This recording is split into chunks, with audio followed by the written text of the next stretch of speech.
Politics is a very interesting game. And politics is also a very dirty game. And just like I keep on saying on this platform, in politics, nothing happens out of mere coincidence. Everything in politics is normally well planned, well scripted, and executed to achieve a specific political objective. William Ruto's convoy was stoned today in Kondele. Why was that convoy stoned? And who stoned the convoy? And what were the objectives of stoning that convoy? In this video today, I want to explain to you guys why I personally strongly believe that the ODM supporters in Kisumu and Kondele in particular fell for the trap which was laid for them by the Deputy President Dr. William Samoei Ruto and his handlers. But before we do that, if you're watching this channel for the first time, I want you to take a second or two and click the subscribe button so that next time we produce a video like this, YouTube will automatically notify you. Now let us get back to the main issue. Who stoned William Ruto's convoy in Kisumu? There are three possibilities. The first possibility is that the state or the deep state might have been responsible. Mike Sonko used to remind us how they would buy vehicles, ban those vehicles just to portray ODM as a violent party. So probably the deep state did this, but I can't really understand why deep state would disrupt William Ruto's rally in Kondele, while they know so well that apart from the rally, there's nothing much. I don't think it's them. So I'm ruling out the possibility of deep state on that. The second possibility is the involvement of the ODM party through their local networks. And for those who've been following Tanga Tanga's reaction, they've been blaming Joachim Swaga, the Kondele MCA, for the violence because Swaga at one point stated that Kondele is the only non-gazetted barracks. And they're using some very old photo of Swaga, I think during the burial of Abeni Njachiga. So ODM could have done that. But at this stage, and the way ODM operates, I don't think they were responsible. If they were responsible, William Ruto would not have been allowed to go up to Juakali. Juakali was the easiest place to disrupt the rally. Number three, the third possibility is William Ruto and his team engineering the stoning for several reasons. Before I go into the reasons why I strongly believe that William Ruto and his team probably were responsible, let me read for you a very interesting statement by the Kenyan police. Over this. Kenya police is saying, very interesting, they've issued a statement. Office of the Inspector General, the National Police Service, Nairobi, Kenya, press statement. Statement on violence during His Excellency the Deputy President's political tour of Kondele, Kisumu today, 10th November 2021. It says, number one, His Excellency the Deputy President, William Ruto, is touring Nyanza region on a political campaign trail. On His Excellency the Deputy President's itinerary on 10th November 2021 was a scheduled tour of Kondele area. So Kondele was part of William Ruto's tour, according to the National Police Service. Number two, based on intelligence gathered, there was tension within Kondele owing to the alleged distribution of campaign logistical funds amongst local groups. This intelligence was promptly shared by the police with His Excellency, the Deputy President's team, with recommendations to skip the affected area during the tour. So according to the National Police Service, there were allegations that various groups were fighting over the money which the Deputy President advanced to them to organize these events, to mobilize the ground. As a matter of fact, there was serious mobilization. And for anybody who's been following this channel, I've always maintained that there is serious infighting within William Ruto's camp in Luo Nyanza. I've always stated that. And even yesterday, in one of my videos, I stated that the deputy president's supporters were eagerly awaiting for the deputy president in Kondele, but the DP did not make it because of the same stories.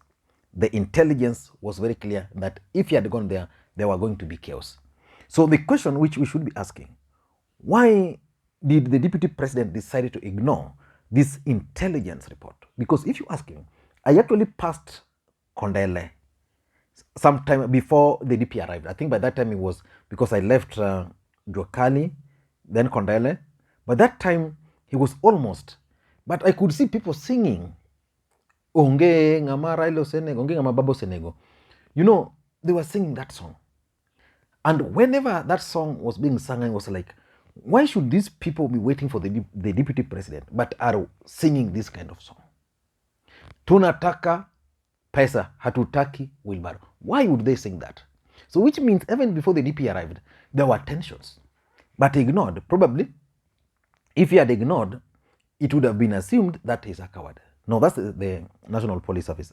They're saying number 3, during the rally, violence erupted amongst the local agitated groups who engaged in stone throwing and other unruly behaviors. So it's like these groups were there. Then they started throwing stones at each other. And you know, in a rally, it's normally possible even for 3 guys to disrupt a serious rally. You just need to throw stone and cause a bit of confusion, and everybody will run to safety.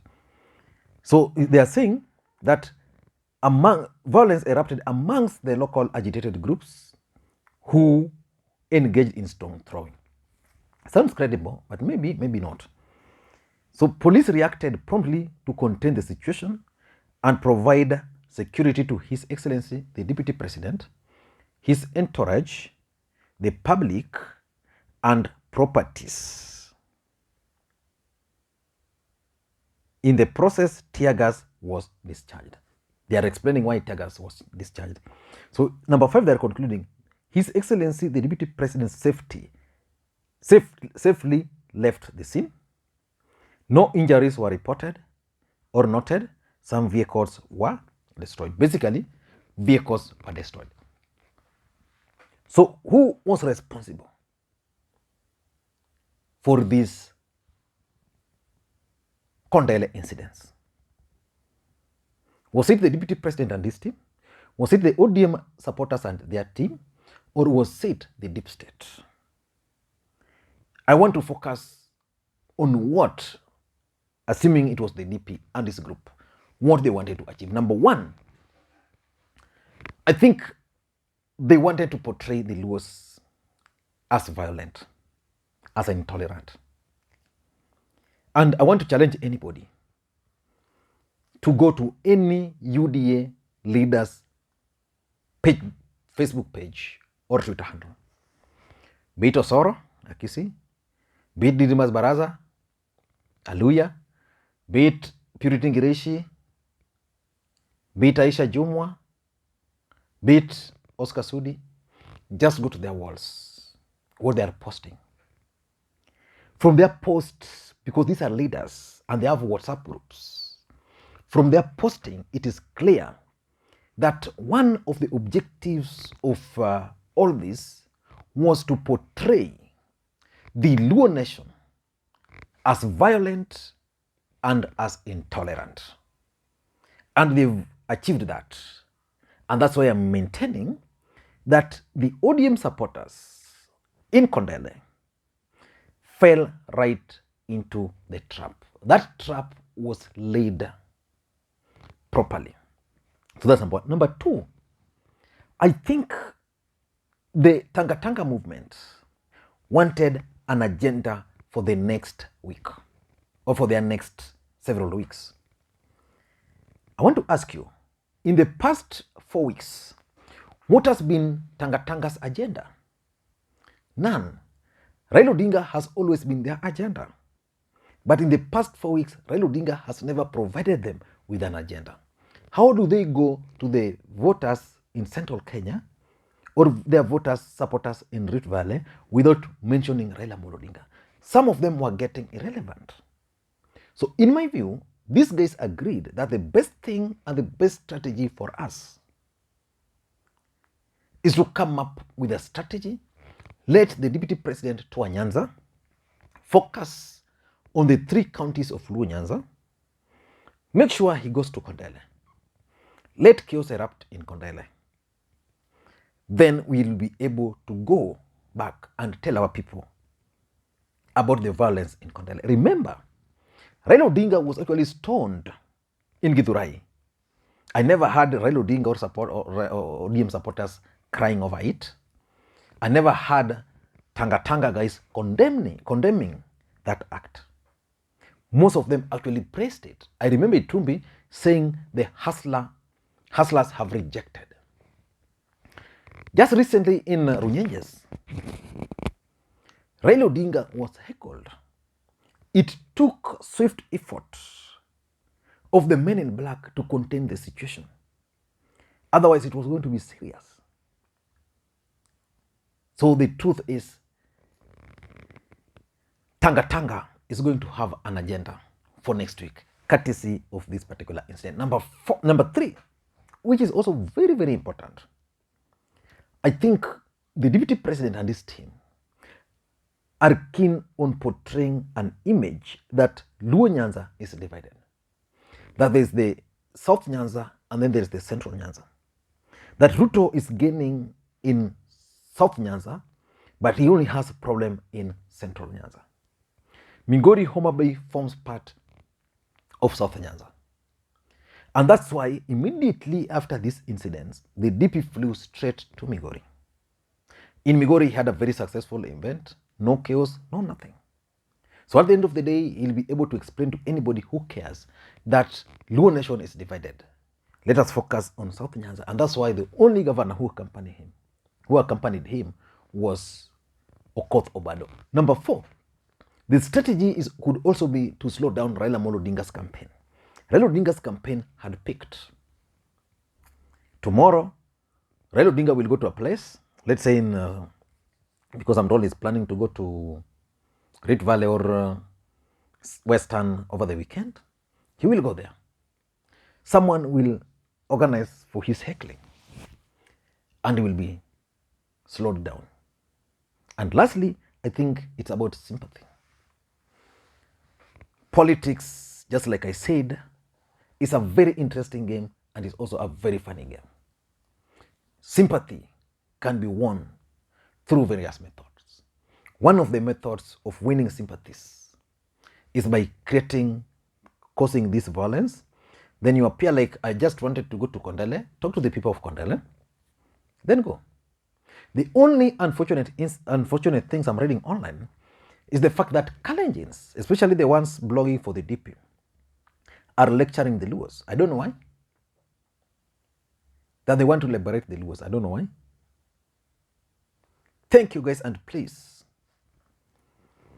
may you have a good day.